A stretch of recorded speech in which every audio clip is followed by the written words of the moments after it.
আসসালামু আলাইকুম শিক্ষার্থীবৃন্দ, আপনারা সকলে কেমন আছেন? আশা করি সকলেই ভালো আছেন।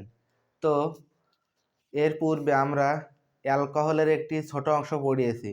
তো আজকে আমরা অ্যালডিহাইড পড়াবো। অ্যালডিহাইডের সংকেত, অ্যালডিহাইডের প্রস্তুতি, অ্যালডিহাইডের যে বিক্রিয়া আছে এইগুলো। তো আমরা বেশিক্ষণ ক্লাসটি নিব না, খুব অল্প সময়ে এগুলো শেষ হয়ে যাবে। এবং পরের পর্বে আমরা অ্যাসিড পড়াবো এবং আর একটা ছোট একটা ক্লাস নিলে আমাদের এই যে এসএসসি জৈব রসায়ন জীবাশ্ম জ্বালানির যে অধ্যায়টা আছে এটা শেষ হয়ে যাবে। তো অ্যালডিহাইডের সংকেতটা কি? অ্যালডিহাইডের সংকেত হচ্ছে যে জৈব যৌগে অ্যালডিহাইড মূলকের উপস্থিতি থাকে। যে জৈব যৌগে অ্যালডিহাইড মূলকের উপস্থিতি থাকে তাকে অ্যালডিহাইড বলা হয়। তো অ্যালডিহাইড মূলকটা কি সেটা আমরা জেনে নিই। আমাদের পাঠ্য বিষয় হচ্ছে অ্যালডিহাইড।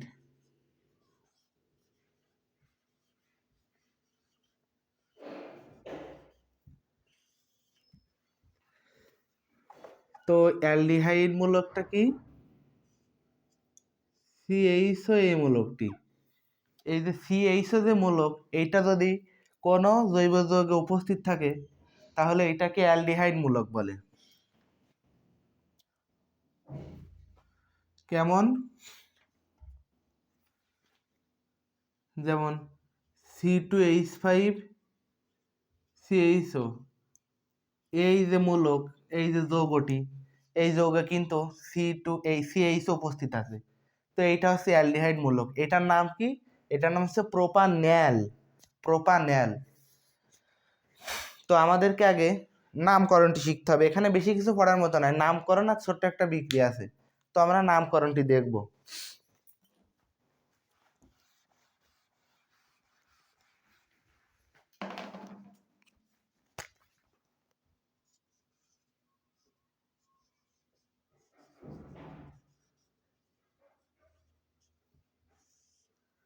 নামকরণ দেখি।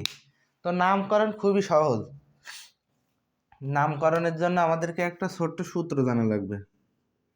সাধারণ সংকেত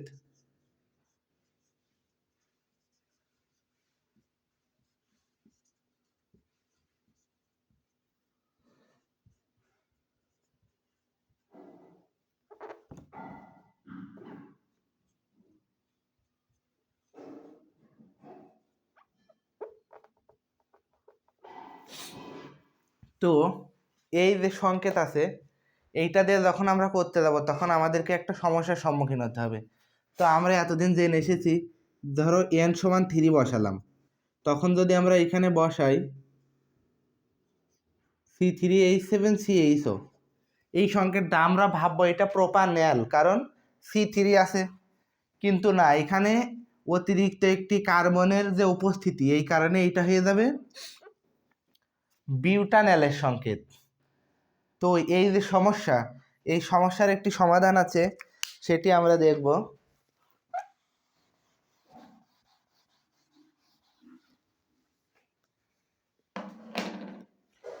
এই সমস্যার সমাধানের জন্য আমাদেরকে কি করতে হবে? অন্য একটি সংকেত ব্যবহার করতে হবে। সাধারণ সংকেত আমাদেরকে এইটাই লিখতে হবে, কিন্তু আমরা যে যখন হিসাব করব তখন আমাদেরকে এই টেকনিকটি অবলম্বন করতে হবে।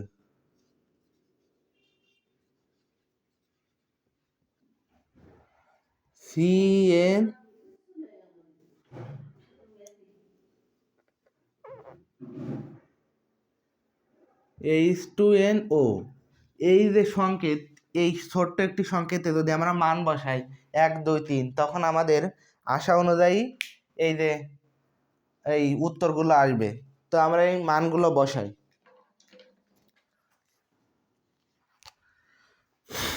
n সমান যখন আমরা 1 বসাবো, n=2 আমরা আগে লিখে নিই, n=3, n=4, n=5। তো যখন আমরা এই মানগুলো বসাবো তখন আমাদের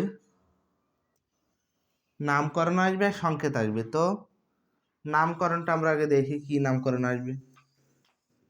n= যখন আমরা 1 বসাবো তখন এটার কি নাম হবে? আমরা এই জায়গায় একটি ছোট্ট টেকনিক ব্যবহার করব নামটা সহজে মনে রাখার জন্য। আমরা আগে অ্যালকেনের নামগুলো লিখে নিই।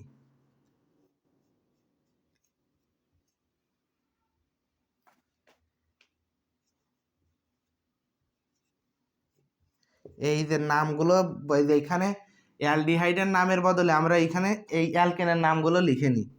আগে অ্যালকেনের যে নামগুলো হয় 3, 4, 5 বসালে সেই নামগুলো লিখে নিই, তারপরে আমরা দেখতেছি কিভাবে এটা করা যায়।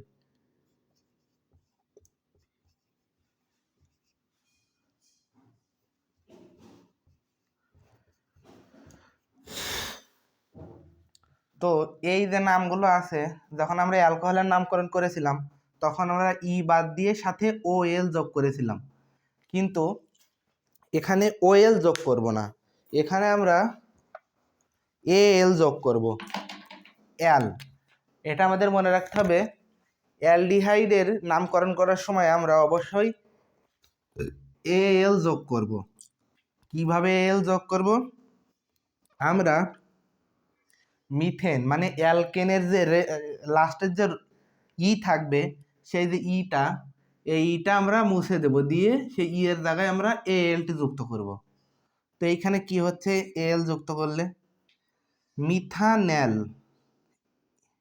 এইখানকার ই বাদ দিলাম ইথানেল, এইখানকার ই বাদ দিলাম প্রোপানেল, এইখানকার ই বাদ দিলাম বিউটানেল, বিউটানল না বিউটানেল, আর এখানকার ই বাদ দিলে পেন্টানেল। তো আমরা এর সংকেতগুলো কি সেটাও দেখি।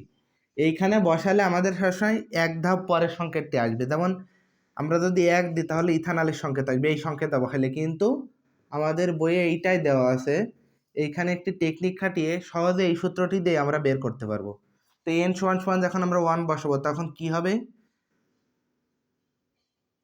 CH2O, CH2O। তো এই যে CH2O বসালাম, এটাকে আমরা একটু ভেঙে এইভাবে করব। প্রথমে এই অ্যালডিহাইডের সংকেত করার সময় আমরা এইটা আলাদা করে নেব, এই যে CHO যে মূলকটা এটা আলাদা করব। তো এখানে CHO মূলকটি আমরা এই সংকেত থেকে আলাদা করার পর কি থাকছে? CHO। তো তারপরে এখানে আর কি কি থাকে? এইখানের একটি এইচ অবশিষ্ট থাকে। তো এইটাই হচ্ছে আমাদের প্রথম যে অ্যালডিহাইড তার সংকেত। এইটার একটা নাম আছে, এই এটার নাম কি? ফর্মালডিহাইড। এটার নাম মিথানল তো আছে, কিন্তু বাণিজ্যিকভাবে একটা নাম আছে এবং এই নামটা দরকারি। এই নামটার নাম হচ্ছে ফর্মালডিহাইড।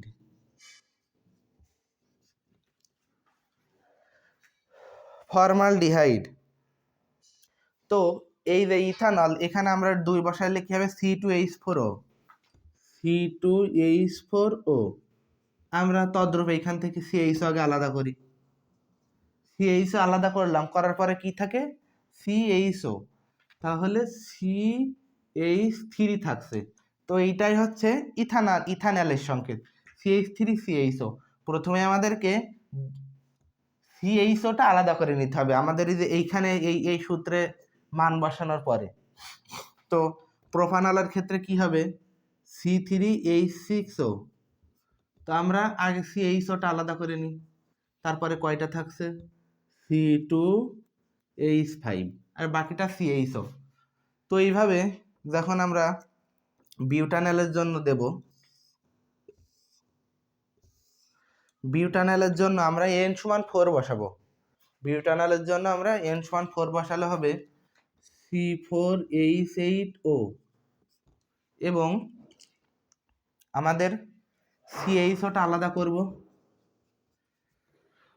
CHO আলাদা করার পরে এখানে কি থাকবে? C3H7। এইটা হচ্ছে আমাদের বিউটানলের সংকেত। সূত্র দেখে মনে হতে পারে C3 মানে এটা কিন্তু প্রোপানলের সংকেত মনে হতে পারে, কিন্তু মনে করার কোনো কারণ নেই, কারণ এখানে 2টা কার্বন আছে, এই জন্য এটা বিউটানলেরই সংকেত। কিন্তু এই সূত্রে যখন আমরা ডাইরেক্ট 4 বসাতাম তখন এখানে আর একটি কার্বন থাকতো এবং সেটা 5টা হয়ে যেত, 5টা হয়ে যেত। এই কারণে তখন সেটা পরের ধাপে চলে যাচ্ছিল। তো ওই সমস্যা থেকে সমাধান করার জন্য আমরা এই সূত্রটি বের করলাম। তো এই যে n সমান সমান যখন আমরা 5 বসাবো, n সমান সমান 5 বসালে হবে C5H10O। তো আমরা এখান থেকে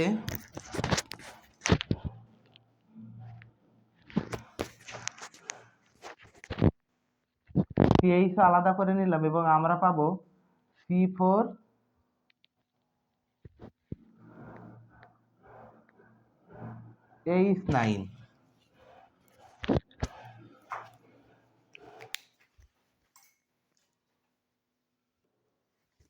তো আমরা যখন এইখানে 5 এই CH আলাদা করলাম, তারপরে এখান থেকে C4H9 থাকতেছে। তো এই ছিল আমাদের 1 থেকে 5 পর্যন্তদের সংকেতগুলো।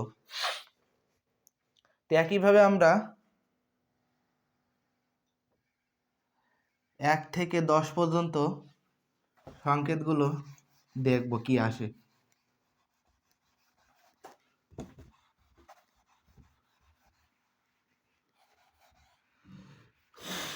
আমাদের ক্লাসগুলো যদি তোমাদের কোনো উপকার এসে থাকে তাহলে তোমরা এগুলো তোমার বন্ধুদের মাঝেও শেয়ার করবে এবং সাবস্ক্রাইব করে দেবে। 10 সমান সমান 6, 7, 8, 9, 10 বসাবো। তো আমরা পূর্বের মতো 6, 7, 8, 9, 10 এর অ্যালকেনের নামগুলো মুখস্থ করে নিই। অ্যালকেন।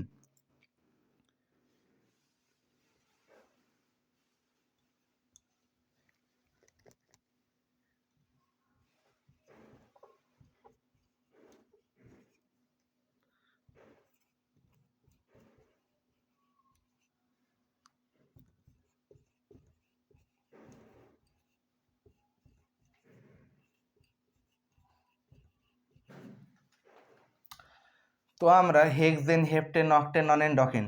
তো পূর্বের মতো আমরা এল যোগ করব, ই বাদ দেব, দিয়ে এল যোগ করব। তো করি সেটা।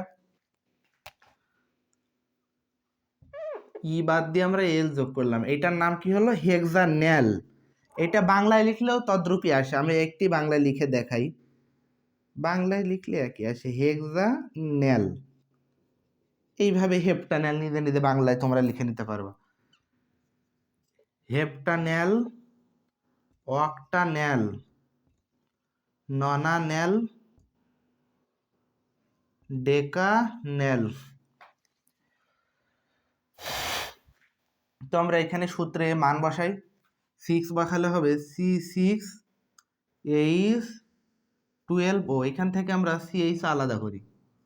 করার পরে আমরা কি পাচ্ছি? C5H11। C5H11। তো এটা হচ্ছে আমাদের হেক্সানেলের সংকেত। যারা আমার পূর্বের ক্লাসগুলো করেছিল তাদের এইগুলো বুঝতে খুব বেশি সময় লাগবে না। তো এইগুলো হচ্ছে হেপ্টানেল। এবার হেপ্টানেল 7 বসালে কি হবে? C7H14O। তো এখান থেকে আমরা আগের মতো CHOটা আলাদা করব। করলে কি থাকবে? C6H13। তো এটা হচ্ছে কিসের সংকেত? হেপ্টানেলের সংকেত। এরপরে কি দেব? এরপরে অক্টানেলের সংকেত আর ননানেলের সংকেতটা তোমাদের হোমওয়ার্ক থাকবে। এই দুইটা সংকেতটা তোমরা হোমওয়ার্ক করে কমেন্ট বক্সে অবশ্যই জমা দিবে। আর 10 নম্বর যে ডেকানেলের সংকেত, এইটা আমি করে দিচ্ছি। এখানে কি হবে? C10H20O। তো আমরা এখান থেকে নিচেই লিখি, CH আলাদা করার পরে বাকি সংকেতটুকু কি থাকবে? C9H19।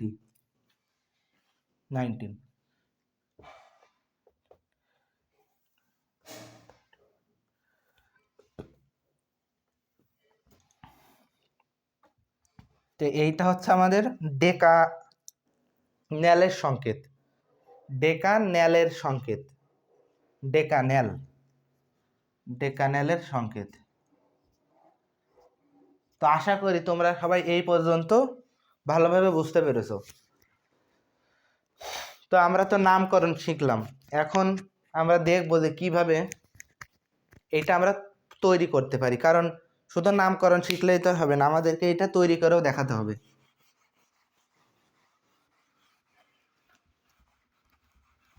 তো আমরা এটা তৈরি করে দেখি।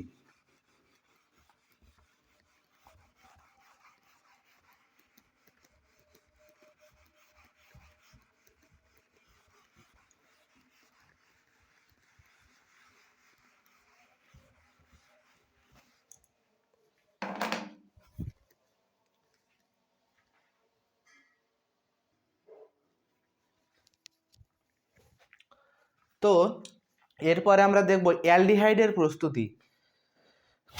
অ্যালডিহাইডের প্রস্তুতি কি? আমাদেরকে অ্যালডিহাইড তৈরি করতে গেলে ইথাইন, আমরা যে ইথাইন পড়ছিলাম নামকরণের সময়, সেই ইথাইনের ভিতরে আমাদেরকে পানি ঢালতে হবে। ইথাইনের ভিতরে আমাদেরকে পানি ঢালতে হবে। ঢালার পরে 20% সালফিউরিক অ্যাসিড, 2% মার্কিউরিক সালফেট, এইগুলোর নাম আমরা পাশে লিখে রাখছি, H2SO4 সালফিউরিক অ্যাসিড। এই সালফিউরিক অ্যাসিডটি জৈব রসায়নে একটি গুরুত্বপূর্ণ অ্যাসিড। আর HgSO4 এটা হচ্ছে মার্কিউরিক সালফেট। তো এই 20% সালফিউরিক অ্যাসিড আর 2% মার্কিউরিক সালফেট সাথে 80°C তাপমাত্রা দেওয়ার পরে কি উৎপন্ন হবে? ইথানল। একটু আগে যে আমরা পড়লাম এই যে CnH2nO, এইখানে আমরা 3 বসিয়ে পেয়েছিলাম C3H6O, সেখান থেকে CH আলাদা করেছিলাম, 2 ইথানল, তাই তো, C2H4O, সেখান থেকে CH আলাদা করে পেয়েছিলাম CH3CHO। তো এই সেই ইথানল। তো ইথাইনের ভিতরে পানি ঢালার পরে এই প্রভাবকের কাজ কি আমরা আগেও বলেছি, এই যে এই দুইটার নাম। প্রভাবক দিলে বিক্রিয়ার গতি বৃদ্ধি পায়, মানে যে বিক্রিয়া স্বাভাবিক অবস্থায় থাকে সেটা প্রভাবক ঢালার পরে বিক্রিয়াটা সামনের দিকে আগায়। এই সম্পর্কে আমরা এইচএসসিতে বিস্তারিত জানতে পারবো আরো প্রভাবকের কাজ, এবং এই নিয়ে একটি পুরো অধ্যায় আছে। তো এই যে ইথাইন, এইখানে